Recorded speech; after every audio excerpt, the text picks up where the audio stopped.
Hey y'all, it's Rhett from the 100 Acre Wood Highlands. Today it's a cold, cloudy kind of day in Oklahoma, and I'm just fixing to go check on the cows to see how the new Scottish Highland cow is fitting in with the rest of the herd. She's supposed to have a calf anytime soon now, so it's important for us to keep an eye on her. But today I want to talk about whether or not Scottish Highland cows are good choices for hobby farmers, homesteaders, and part-time ranchers. Check it out.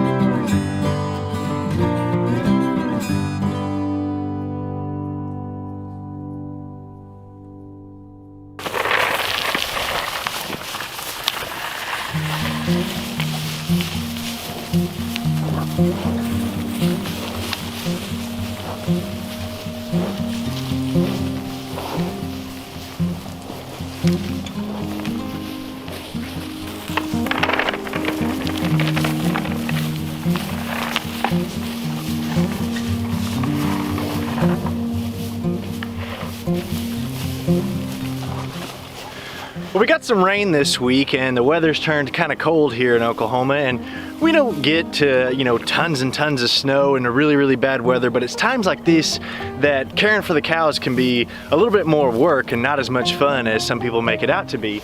And there's a lot of people that want to raise Scottish Highland cows as a part-time side gig. They're not full-time ranchers. They've got maybe 10 or 20 acres, and they just want some cows to keep out on the pasture, to graze there, and to raise for either some beef, some lawnmowers, or maybe even a little bit of profit. And so today I want to talk about, what are the pros and cons of raising Scottish Highland cattle on a small ranch as a part-time gig.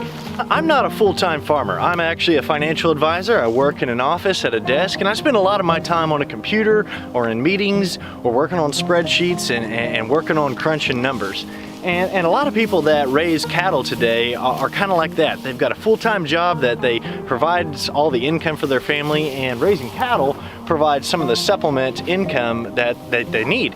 And a lot of people that want to get into farming want to raise some of these unique heritage breeds like Scottish Highland cattle or belted Galways or Texas Longhorns or something other than just commercial, black Angus cows. But are they good for that? How much work is it? Does it cost a lot of money? These are all questions that people should really ask themselves before they jump right into raising any kind of livestock. So let's talk about some of the good points first. In general, Scottish Highland cattle are pretty easy animals to keep. If you've got the pasture land that's got plenty of grass and maybe some ponds where they can have access to water anytime they need it, it isn't always a constant amount of work that you're having to provide these animals to keep them in good health. That was one of the reasons that really drew me to raising Scottish Highland cattle in the first place, was that they can be a little bit lower maintenance type of livestock to keep on the farm. Our newest cow is due to have a calf sometime really soon. And we don't know exactly when that's going to be, and so that's part of the reason that I'm coming out here day after day to feed them and check on them to see, when's this baby calf going to come around. And as far as cattle go, Scottish Highland cows are generally pretty good mothers, and they don't always need help when it's time to give birth. And so that was one of the really good benefits of raising Scottish Highland cattle on a homestead or hobby farm, is that they typically don't require help when it comes time to calf. Another reason that Scottish Highland cows are good for hobby farmers and homesteaders is that they're a small body frame cow. And why that's good is that cows require a certain amount of pasture land to provide them enough grazing grass to keep them well fed throughout the summer and wintertime. If you have a smaller cow and you have less amount of land, you could potentially have more cattle than you could a larger frame cow. One of the other benefits of having a smaller framed cow is that they can be easier to handle. That leads me to my next point. Scottish Highland cows are generally known to be a more docile breed of cow. They don't always cause a lot of grief, but that doesn't mean that you don't have to be careful around them. These are still big animals that have horns, and when it comes time to feed them and handle them, they can definitely be dangerous animals. But because they're a smaller type of cow, it can be a little bit easier to keep them and raise them on your farm. So Scottish Highland cows can be dual purpose, isn't that right, Bear? Dual purpose means that people can milk Scottish Highland cows. That's not what we do here on the farm, and really I don't know anybody that does, but people have done that in the past for Scottish Highland cows. Typically today, they're raised as beef cows, but they can be dual purpose. So if you're a small-time, hobby farmer or homesteader and you're wanting a breed of cattle that is not only good for beef but can also provide milk for the family, Scottish Highland cows can be a good choice for that. Another major reason that Scottish Highland cows are good for hobby farmers and homesteaders is that they provide excellent quality beef. Scottish Highland cows are very low fat content compared to other breeds of cattle, and so for people that are wanting to raise beef instead of buying it from the supermarket, this can be a really good breed to raise for not only yourself but your family members, and potentially for some sales to generate a little bit of profit. And profit is the last reason that people might want to raise Scottish Highland cows. There are certainly farmers out there that have big herds of Scottish Highland cows that provide quite a bit of income for their family. In my case and a lot of other people's cases that raise Scottish Highland cows, they do it as a part-time job. And my goal with these cows is never been to provide all the income that my family needs. My main goal with raising these cows as far as profit goes is I want to be able to sell enough beef or calves every year to pay for all the needs that these cows have.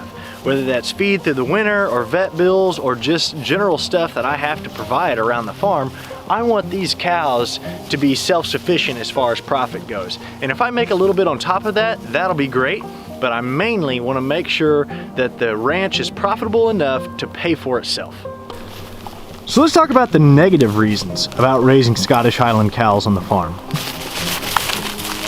Scottish Highland cows are beautiful because of this long shaggy hair and these beautiful long horns, but that doesn't mean that they can't be dangerous, especially when it's time to feed them.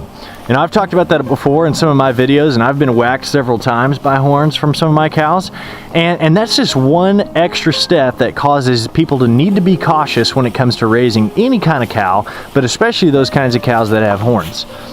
Penny here, she happens to be my most gentle cow, but she's also the one cow that I know will try to, on purpose, whack me with her horns when she wants some cubes. And so, that's a downside. You've got to have facilities and equipment to be able to handle cattle with horns, and you got to be especially careful. My bull right here, White Walker, is a small frame bull, and he's pretty young. But everybody knows that they should respect a bull and be careful while handling it, but a lot of times people discount cows and they think, oh, cows aren't dangerous, it's the bulls you got to watch out for. Any kind of cow can be dangerous, and it's especially important to be careful around them when they are eating, because they have these horns. Another downside to raising any breed of cattle or livestock is that there's work involved and there's cost involved. When we get here to the winter months, they're not as self-sufficient as they are in the summer months. The grass, they still graze on it even though it's mostly dead, but we've got to supplement that food by feeding hay, by feeding cubes, and providing mineral tubs. And although Scottish Highland cows are generally a very healthy breed of cow that doesn't get sick very often, you can certainly still have cows that get sick. Cinnamon was a small calf when we bought her. She was just about a little bit over a year old, and within the first week of purchasing her, she came down with scours, and we had to take her to the vet to get her treated for that. And so just because they're in general a healthy breed of cow, that doesn't mean they can't get sick. And when they get sick, it's work and it costs money. And you've got to have a facility like a corral or a barn system where you can not only catch that cow, but get it safely loaded into a trailer and have a way to haul it to a vet. And that's going to cost you some money. Farms also can require a lot of equipment. If you've got a pasture and you've got a small farm area, before you ever bring cattle home to your farm, you've got to make sure first that it's completely fenced in. Here on the farm, we use barbed wire fences for most of it, and we use field fence or woven wire fence in some areas. And Scottish Highland cows can discover that those horns can be used as a tool to rip right through any fence that they want to go through. So we haven't got to this point yet, but at some point in the future we could need to add hot wire fence in order to keep these cows. Now that may only ever come into the picture if we're in a situation where we're separating the bull from the rest of the herd or weaning cows off of a calf. As the Scottish Highland bull gets older, its horns grow more outward and then forward, and it will literally use those horns like a forklift to raise up a fence and walk right through it. And so you got to have good fences if you're going to keep your cows. The last thing you want to have happen is have your cow walk out into the road and get hit by a car, or get into some other farmer's field and get bred by the wrong kind of cow, or completely lose it and not know where it goes. You spend a lot of money and time and work on these cows. The last thing you want them to do is get out and get lost. Not only are the fences important, but you might need other equipment around the farm. Here we've got barns where we're able to store all of our hay and cubes to keep it dry throughout the wintertime. We've got tractors to help us unload the hay. We have to have trailers to go get the hay. If you're doing it on a larger scale, you might need bigger tractors that have other implements to bale your own hay. We use the Ranger to get around and stay safe around these cows. We use it to monitor where they are and to go feed them the protein cubes. And it's going to take a lot of other stuff that you may not think of when you first go and want to get Scottish Highland cows. So, Scottish Highland cows, although they're in general easy cows to keep, they cost money to care for, to buy, and to raise, and it is work. But are the pros worth the cons? Does the benefit outweigh the work and the downside with these cows? Do the benefits outweigh all the negatives? Yes, cows are work, cows cost money, and it is something that's just not easy for every single person in the world to do. But in my opinion, it is totally worth it.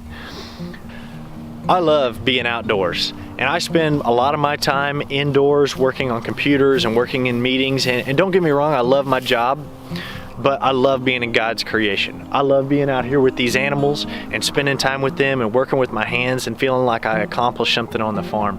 And I know that I've been blessed to have an opportunity to have some land that I can do something with and work on and enjoy. And if you've got that too, or if that's your goal, is that you want to get out of the city and you want to move to the country and buy a farm and have a little bit of this life, I think Scottish Highland cows are a fantastic choice to use. And I'm so glad that these are the kind of cows that I raise. Yes, it's not always fun getting out here in the cold and feeding them. Yes, it's work to build some fences and to provide the things that they need. Yes, it costs money. But in my opinion, all of that is worth it. I love being out here and raising these cows, and my hope is that someday I'm going to be able to provide some good beef for not only myself and my family, but I'm going to be able to sell some of that beef to other people who want this good, healthy kind of cow. Look at Bear. Did you find a deer leg there, Bear? What you got? Yeah, nom nom nom nom. So these kind of cows, they are definitely not something that I'm going to take to the stockyards here in Oklahoma City when it comes time to sell.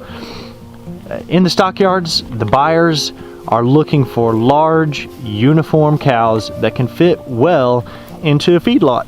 And they want cows that are going to grow and be able to finish out on grain and provide beef to the market. And you know, the world needs that. People need that kind of cow. But if I were to take a Scottish Highland cow to the stockyards, I'm probably not going to get what it's worth. So you got to find people that are willing to buy this kind of cow, or people that want to buy beef directly from a local farmer. So when it comes to profit, before you jump into any kind of cows, know that it costs money and know what your market is. Scottish Highland cows are definitely a niche breed of cow, but they can be a wonderful addition to anybody's small hobby farm. So thanks for watching, guys. If you haven't already before, subscribe to my channel. You can find me on Facebook by searching 100 Acre Wood Highlands. If you've got questions about Scottish Highland cows, leave me a question or a comment below. I'd love to talk to you. Thanks for watching. We'll see you on the next video.